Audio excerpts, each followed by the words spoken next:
Hello दोस्तों, नमस्कार। बहुत बहुत स्वागत है आपका हमारे यूट्यूब चैनल हिंदी एकेडमी परिवार में। कैसे हैं आप सब? आशा करती हूँ अच्छे होंगे, स्वस्थ होंगे और खूब मन लगा करके पढ़ाई कर रहे होंगे। अपने लक्ष्य के प्रति एक कदम आगे बढ़ते होंगे। तो दोस्तों, जो भी भाई बहन चैनल पे पहली बार हैं वे चैनल को सब्सक्राइब कर लें, बेल आइकन प्रेस कर लें, जिससे हमारे वीडियोज़ की हर नोटिफिकेशन उन्हें मिल जाया करें। और दोस्तों, वीडियो में अंत तक बने रहिएगा, क्योंकि वीडियो होने वाला है कुछ खास। और वीडियो में आप देखिएगा, महत्वपूर्ण प्रश्न हैं जो कि आपके परीक्षा में जहां से प्रश्न बनते हैं। और अगर आपको वीडियो पसंद आए तो वीडियो को एक लाइक करिएगा। और दोस्तों, वीडियो को अपने दोस्तों में आपके लिए पब्लिकली जो प्लेटफॉर्म है उस पर ज़्यादा से ज़्यादा शेयर कर दीजिए, जिससे और भी भाई बहन यहाँ से पढ़ के टेस्ट लगा के अपनी तैयारी को और भी सुदृढ़ बना सकते हैं। ठीक है, तो चलिए आज की क्लास को शुरू करते हैं। देखिए, प्रैक्टिस 23 है हिंदी साहित्य। आज हम भक्ति काल में हमने तुलसीदास तक पढ़ा था, तुलसीदास जी की रचनाओं को। आज हम केशवदास को पढ़ने वाले हैं। ठीक है, तो देखिए, केशवदास पार्ट 1 है। अगर एक में पूरा हो जाएगा तो ठीक है। तो दोस्तों, इनसे प्रश्न ज़रूर बनते हैं एग्ज़ाम में। इनकी रचनाएं भी पूछी जाती है। वनडे लेवल का एग्ज़ाम हो गया, आपका टेट हो गया, सुपर टेट हो गया, तो इनकी रचनाओं को भी आप पढ़िएगा। चलिए बिना देर किए हुए क्लास को शुरू करते हैं। तो पहला प्रश्न है, केशवदास का समय है। केशवदास का समय है, ऑप्शन ए है 1555 से 1617 तक, ऑप्शन बी है 1516 से 1546 तक, ऑप्शन सी है 1478 से 1583 तक, ऑप्शन डी है इनमें से कोई नहीं। तो दोस्तों, आप सब कॉपी पेन लेके बैठा करिए मेरे साथ। जब भी पेपर सॉल्व करने बैठे, जो विकल्प को मैं जब एक्सप्लेन करती हूँ, जो क्वेश्चन आपको ना आए उन्हें भी आप नोट करते चलें।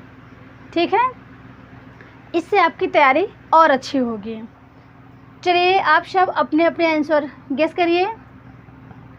और प्रश्न कैसे रहते हैं इस पे आप सब ज़रूर दोस्तों कमेंट किया करिए, प्रश्न पे अपनी राय दिया करिए।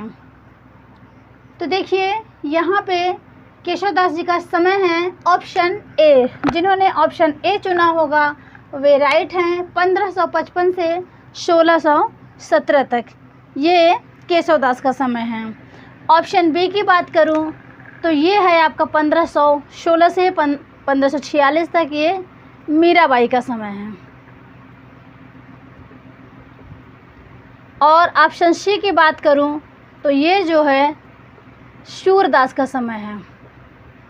ठीक है, ये सूरदास का समय है 1478 से 1583 तक। ठीक है, चलिए प्रश्न 2 देखते हैं। केशवदास किस कवि के अनुयायी नहीं थे? देखिए, यहाँ पे आपको नहीं शब्द बताना है। केशवदास जी किस कवि के अनुयायी नहीं थे? आपके ऑप्शन हैं भामह, दंडी, उद्भट, ऑप्शन डी भारवी। तो देखिए दोस्तों, फटाफट आंसर करते चलते हैं। तो देखिए, इनमें आपका राइट आंसर हो जाएगा ऑप्शन डी। जिन लोगों ने ऑप्शन डी चुना होगा वे सही हैं।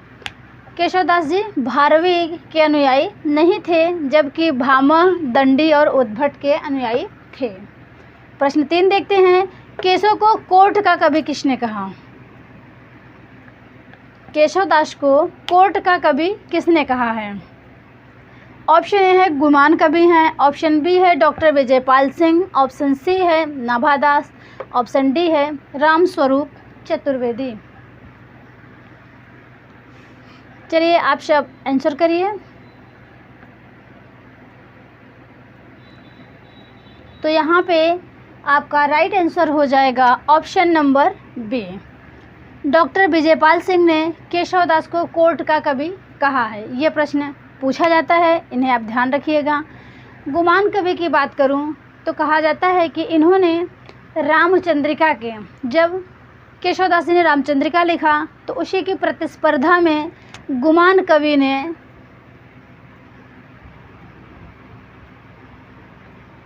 इन्होंने कृष्ण चंद्रिका लिखा।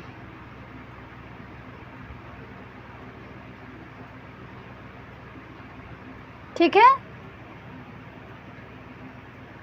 गुमान कवि जी ने कृष्ण चंद्रिका की रचना की केशवदास के रामचंद्रिका के प्रतिस्पर्धा में।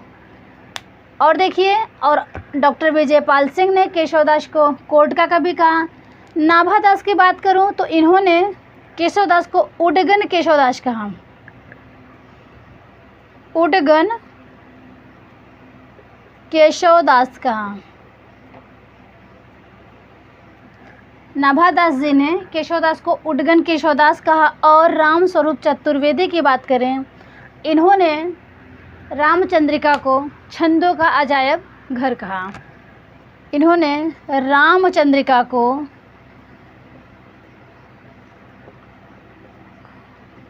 छंदों की विविधता के कारण, ठीक है, छंदों का अजायब घर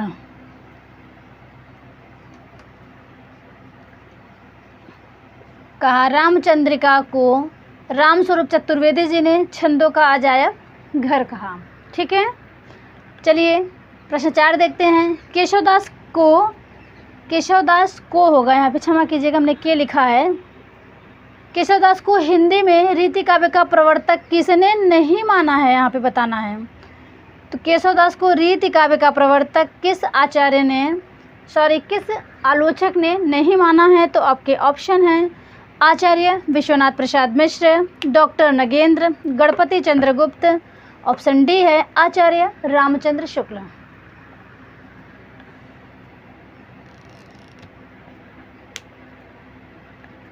तो देखिए, इनमें जिन भाई बहन ने ऑप्शन डी लगाया होगा वे राइट हैं, क्योंकि आचार्य रामचंद्र शुक्ल जी ने रीति काव्य का प्रवर्तक केशवदास जी को नहीं माना है। तो फिर किसे माना है? चिंतामणि त्रिपाठी को। इन्होंने चिंतामणि त्रिपाठी को माना है।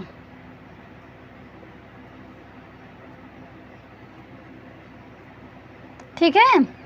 आचार्य रामचंद्र शुक्ल ने चिंतामणि त्रिपाठी को रीति काव्य का प्रवर्तक माना है, जबकि रीति काव्य का प्रवर्तक केशवदास जी को आचार्य विश्वनाथ प्रसाद मिश्र ने, डॉक्टर नगेंद्र ने, गणपति चंद्रगुप्त ने, इन तीनों ने माना है। ठीक है। एक बार फिर से सुनिए, आचार्य विश्वनाथ प्रसाद मिश्र, डॉक्टर नगेंद्र, गणपति चंद्रगुप्त ने रीति काव्य का प्रवर्तक केशवदास को माना है। चलिए प्रश्न 5 देखते हैं। रामचंद्रिका पर किस रचना का प्रभाव है? तो प्रसन्न राघव है, हनुमान नाटक है, अनर्घ राघव है, कादम्बरी व नैषधीय चरित्र है, उपर्युक्त सभी है। तो इसमें आपका राइट आंसर हो जाएगा उपर्युक्त सभी। रामचंद्रिका पर इन सभी रचनाओं का प्रभाव है। चलिए प्रश्न 6 देखते हैं। केशवदास जी आचार्य हैं। कैसे आचार्य हैं? अलंकारवादी हैं, रीतिवादी हैं, रसवादी हैं या फिर औचित्यवादी हैं।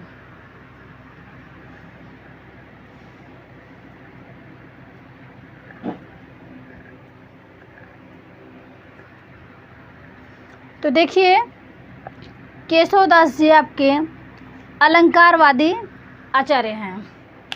चलिए प्रश्न 7 देखते हैं। केशवदास की रचनाएं हैं। केशवदास की रचनाएं रसिक प्रिया, रामचंद्रिका, कवि प्रिया, विज्ञान गीता, उपर्युक्त सभी। तो यहाँ पे भी आप लोग जानते होंगे ये सभी रचनाएं केशवदास की हैं। ठीक है। तो चलिए आगे बढ़ते हैं।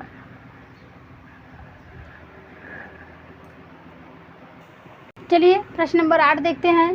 प्रबंध रचना के योग्य न तो केशव में शक्ति थी और न ही अनुभूति, ये कथन है। आपके ऑप्शन हैं आचार्य शुक्ल हैं, डॉक्टर नगेंद्र हैं, बच्चन सिंह हैं और राम कुमार वर्मा हैं। चलिए आंसर करिए। तो देखिए, जिन भाई बहन ने ऑप्शन ए लगाया होगा वे सही हैं, आचार्य रामचंद्र शुक्ल। प्रश्न नंबर 9 देखिए। केशव की बहुचर्चित दुर्बोधता भावों की दुरूहता के कारण नहीं, भाषा की अव्यवस्था के कारण है। शास्त्र को लेकर आचार्यत्व का दंभ केशवदास में है, अनुभव के प्रति कवि की विनम्रता नहीं। ये कथन किस आलोचक का है? राम कुमार वर्मा का है, रामस्वरूप चतुर्वेदी का है और डॉक्टर बच्चन सिंह का है या फिर कोई नहीं? बताइए।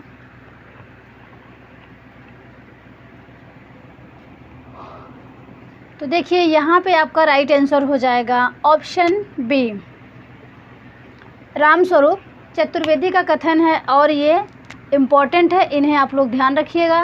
ये क्वेश्चन को प्रश्न आ सकता है। प्रश्न 10 देखिए, केशव की रचना रसिक प्रिया के संदर्भ में होगा यहाँ पे सत्य कथन है। रामचंद्रिका में 16 प्रकाश हैं, जिनमें 13 प्रकाशों में श्रृंगार रस का वर्णन है। कुल 16 प्रकाश हैं, ठीक है, जिनमें 13 प्रकाशों में श्रृंगार रस का वर्णन है। शेष 3 प्रकाशों में अन्य रसों, वृत्तियों, काव्य दोषों का वर्णन है, काव्य दोषों की चर्चा है। ऑप्शन डी है उपर्युक्त सभी। तो यहाँ पे देखिए आपका राइट आंसर हो जाएगा ऑप्शन डी, उपर्युक्त सभी सही हैं, ठीक है। रामचंद्रिका में कितने प्रकाश हैं? बताइए, रामचंद्रिका में कितने प्रकाश हैं? 39 प्रकाश है, 33 प्रकाश है, 21 प्रकाश है या फिर 16 प्रकाश है?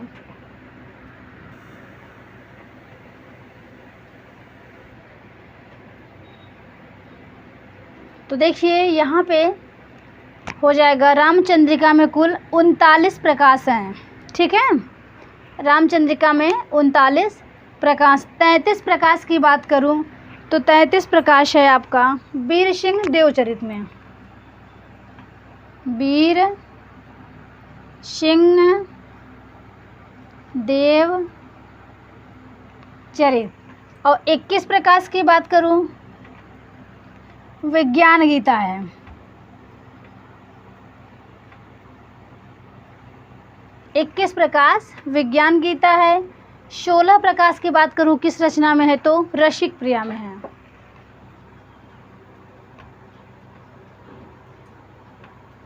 ठीक है।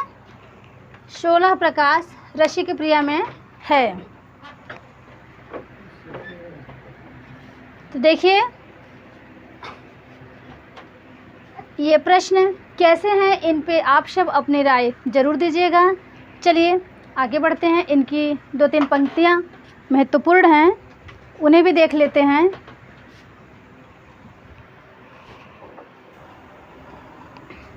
चलिए प्रश्न 12 देखते हैं। यद्यपि सुजात सुलक्षणी सुवर्ण सरस शोभित भूषण वेणुन विराजई कविता वनिता मित। ये पंक्ति है रसलिन की है, केशवदास की है, कबीरदास की है या फिर इनमें से कोई नहीं। दोस्तों ये पंक्ति को अक्सर लोग मान लेते हैं ये रसलिन की है, लेकिन रसलिन की ये नहीं है, ये है आपका केशवदास की पंक्ति है, ठीक है। रसलिन की बात करें तो इनकी हैं अमी हलाहल मद भरे श्वेत श्याम रतमार जियत मरत झुक झुकी परत जय चितवत एक बार, ठीक है। तो इसमें ये केशवदास की है। चलिए प्रश्न 13 देखते हैं। केशवदास की रचनाएं हैं जहांगीर जस चंद्रिका है, नक्शिक है, छंदमाला है, रतन बावनी है और ऑप्शन डी उपर्युक्त सभी है। तो देखिए केशवदास की रचना में दोस्तों ये सभी रचनाएं केशवदास की हैं, ऑप्शन हो जाएगा उपर्युक्त सभी। चलिए आगे बढ़ते हैं। प्रश्न नंबर 14 है। विज्ञान गीता संस्कृत के किस रचना की तर्ज पर लिखा गया है? विज्ञान गीता संस्कृत के किस रचना की तर्ज पर लिखा गया है? ऑप्शन है प्रबोध चंद्रोदय, मेघदूत, नैषध चरित और ऑप्शन डी है इनमें से कोई नहीं। बताइए आप लोग अपने आंसर लगाइए। तो देखिए विज्ञान गीता रचना संस्कृत के प्रबोध चंद्रोदय की तर्ज पर लिखा गया है, ठीक है। प्रश्न 15 देखते हैं। केशवदास का उपनाम क्या था? केशवदास का उपनाम दोस्तों ये प्रश्न पूछा हुआ है। वेदांती मिश्र था, हीरामणि दीक्षित था, देवदत्त था, इनमें से कोई नहीं।